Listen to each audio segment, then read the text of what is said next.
Hey everyone, welcome back to How to Fix Online.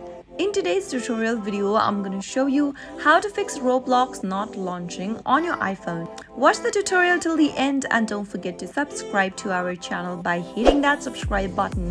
Press the notification bell so that you'll never miss another upcoming upload from us. If Roblox application is not launching open on your iPhone devices, then the first thing to do is to make sure that you are connected to a Wi-Fi or a cellular data. Once you are connected, go and open up your Roblox app and see if that fixes the issue. If it doesn't work, the next thing to do is to restart your iOS device. Press and hold the power switch and slide the power button at the top towards the right hand side in order to switch off your iPhone. Now, switch it on back again and type in your passcode. Go and open up your Roblox application and see if that fixes the issue. You can also try clearing the cache data from your Roblox app. Simply go ahead and tap open your settings from your iPhone, and from the settings menu scroll all the way down and tap general. Tap on iPhone storage from the general tab and look for Roblox from the app list and tap it open. Tap on offload app option and tap offload one more time, and now